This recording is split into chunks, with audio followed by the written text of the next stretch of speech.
Welcome back to Wisdom Unveiled, listeners. We're taking another deep dive, and we're on episode 49. This whole deep dive is focused on Saadi, and this is episode 49 of 50. Before we jump in, just a quick note. Since we're dealing with translated conversations with these Iranian philosophers, there might be some things that, well, don't quite translate perfectly. Yeah, that's always a challenge with translation, isn't it? But even through those layers, Saadi's wisdom really comes through. Oh, absolutely. It's pretty amazing. Okay, so today we're looking at this fascinating discussion about a story from Saadi's Gulistan. The one with Sultan Mahmud and his companion Ayaz, Dr. Dinani and Larijani. They use this story to talk about, well, desire and how we perceive things and how all that connects to the divine. It's more than just a simple story, that's for sure. It really gets you thinking. It does. Okay, so imagine this. A caravan bringing jewels to Sultan Mahmud has, like, a little accident. Jewels scattered everywhere. Everyone's scrambling to pick them up. But Ayaz, he stays right by the Sultan's side. And the Sultan says something really interesting. He says, "My love for this dear one is for his disposition, not for his stature and comely features." Wow. He's basically saying looks aren't everything. I value Ayaz for who he is on the inside. Exactly. Saadi's making this contrast, you see. Outward beauty, it fades, but inner beauty, the kind that comes from character, that lasts.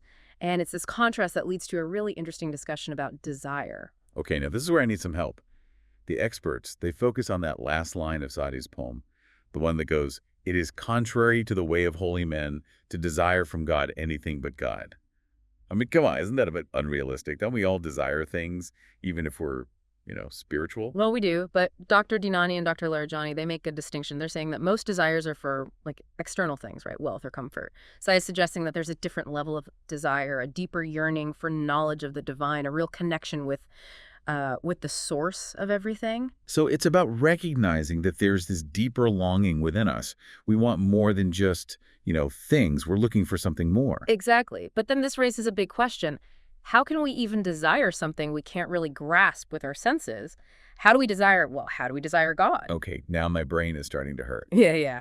How can we yearn for something so abstract? Well, the conversation then turns to the role of reason and imagination and how those help us understand. Reason, it tries to strip things down, get to the essence. Imagination, it works through images and metaphors. Dr. Dinani uses this great example. Think about the math problem. D plus D equals 4.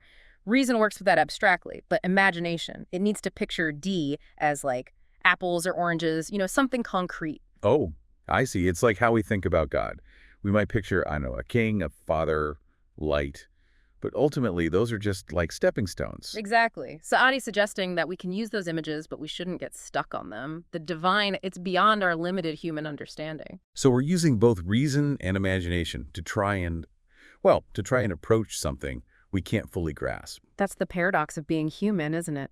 Saadi's poem points to this duality. We have physical desires, but we also have this capacity for longing for something beyond the material.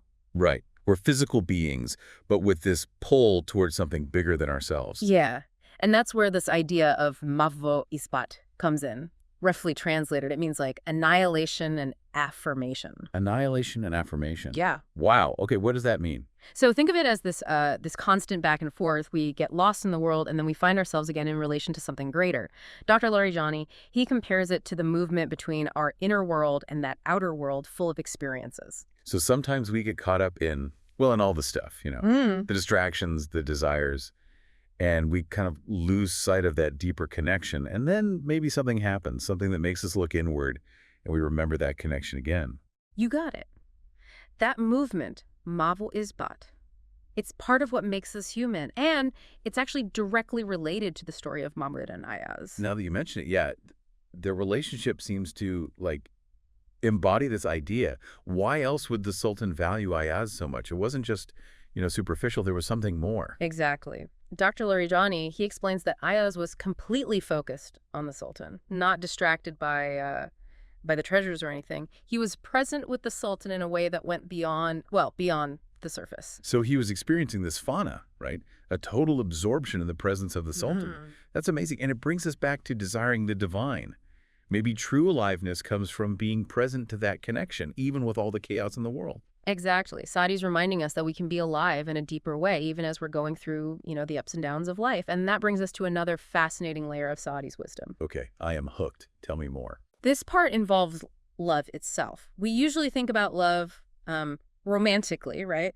But Saadi connects it to something much deeper, something at the core of who we are. Okay, now I'm really intrigued. Let's dive into that in the next part of our deep dive. You ready to explore how Saadi views love? You bet. This is fascinating, how he ties together love, desire, and the divine. Okay, so this part of the discussion, it might surprise you. Dr. Dinani, he brings up Plato, the Greek philosopher. Yeah. So Plato, he argued that even earthly love, the kind that seems all about, physical attraction, it actually comes from a deeper yearning for beauty itself. He's talking about this eternal, unchanging, divine kind of beauty. Wait, hold on. So you're saying that when we fall head over heels for someone, it's actually our soul trying to connect with something bigger? That's the idea. Yeah. And this idea, it fits in with Islamic philosophy, too. Dr. Larijani, he points out that in Sufi mysticism, love is often seen as the driving force behind creation itself. It's what draws us back to our source, back to the divine. Okay, so finding a partner, that's not the end goal. It's more about using love as a way to understand ourselves and the divine. Exactly. And here's where it gets really interesting. Dr. Larijani, he quotes Rumi, the Sufi poet. He said, "The lover's ailment is separation from the beloved." Whoa. Now we're getting deep. I think I'm following, though. The more we experience love, even when it hurts, the more we realize that true fulfillment, it comes from that connection with the divine. You're getting it. And it's not about, becoming a hermit and rejecting everything. Saadi himself, he was married, had a family. It's about recognizing that all forms of love, when we approach them with awareness, with intention, they can point us towards that ultimate source of love. Wow, this is really profound. But it's also kind of daunting. How do we even begin to cultivate that kind of love? Where do we even start? Well, the experts, they highlight two key things. The first is self-knowledge. Dr. Dinani really emphasizes understanding our desires, our motivations, what we're good at, what we struggle with. He quotes Saadi, who said, "Whoever knows himself knows his Lord." So we have to understand ourselves before we can even understand, divine love. Exactly. It takes real introspection, honesty, a willingness to look at the parts of ourselves, the parts we might want to hide. Like that inner work we talked about, facing our, what do they call them? Our shadows. Right. Not always easy, but essential for growth. And the second key... Don't tell me. What is it? Cultivating presence. Dr. Larijani explains that true love, whether for another person or for the divine, it needs presence. Being fully engaged in the moment, no distractions, no judgment. That sounds so hard. Our minds are always like going a mile a minute. It is a challenge. That's why things like meditation, mindfulness, or even just taking a few deep breaths before engaging with someone, those can be really helpful. It helps to quiet the mind and bring us into the present moment. So instead of dwelling on the past or worrying about the future, we can train ourselves to just savor the moment, appreciate the little things, and really connect with the people and experiences around us. Yeah, that's it. That's where the real joy and fulfillment are. In those moments of presence when we let go of our ego and just be. That's beautiful. It reminds me of Ayaz again. He wasn't distracted by the jewels, remember? He was fully present with the Sultan. Maybe that's why their connection was so strong. That's a great point.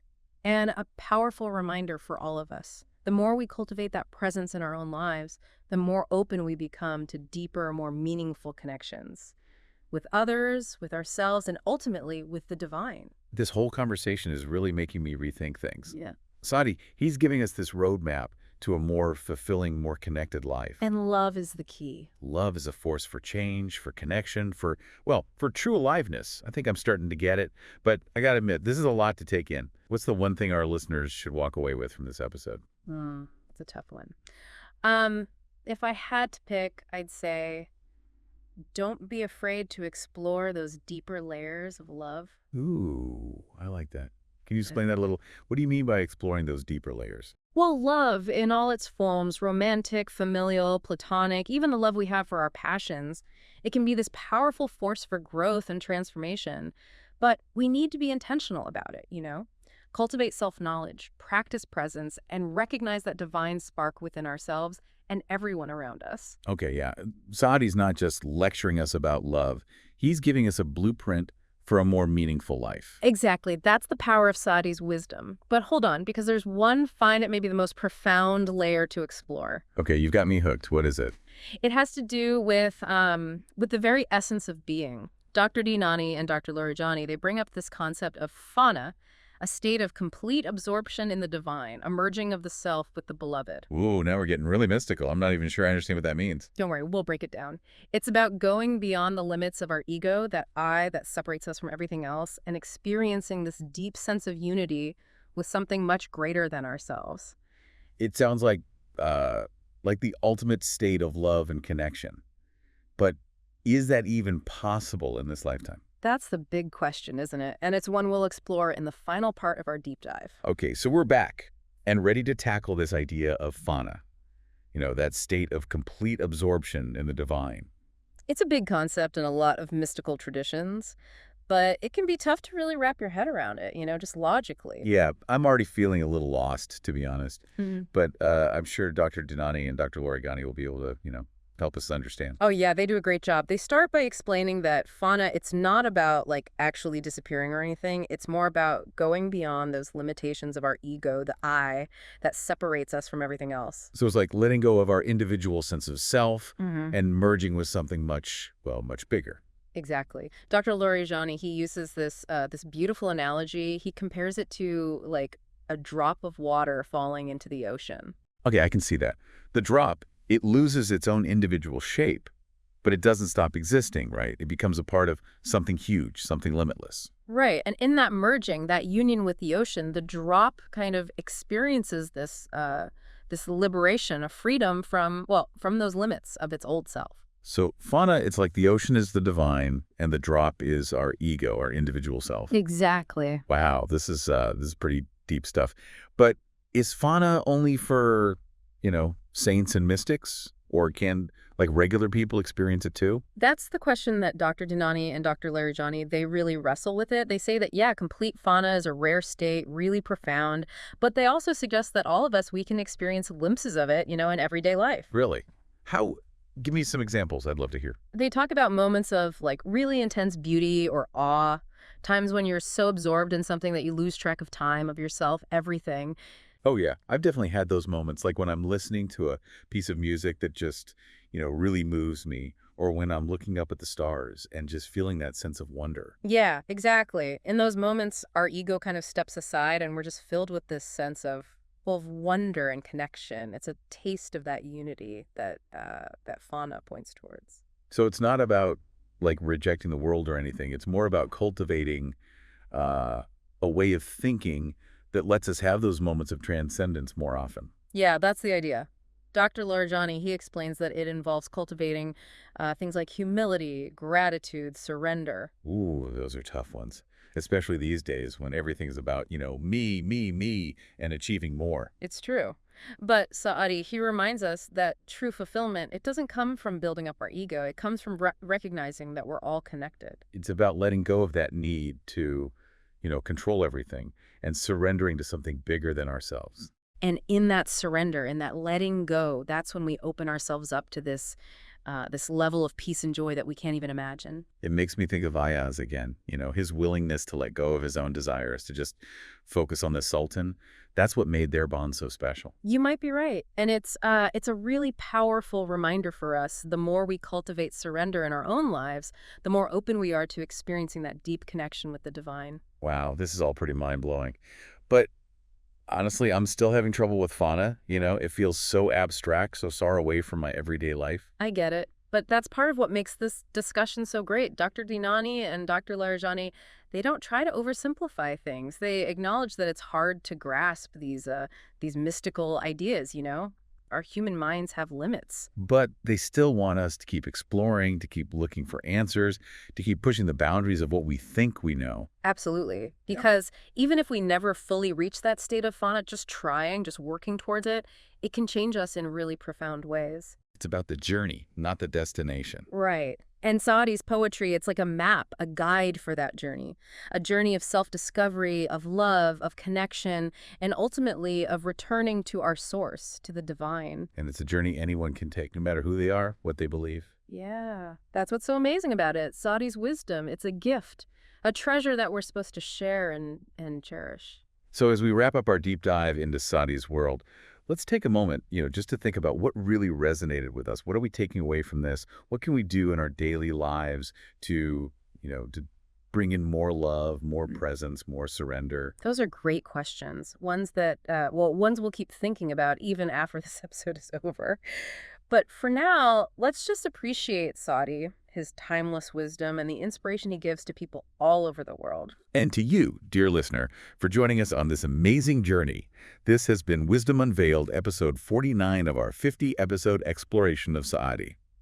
Make sure you join us next time for our final episode. We'll be tying it all together and reflecting on Saadi's incredible legacy. Until then, may your hearts be full of love and your minds full of wisdom.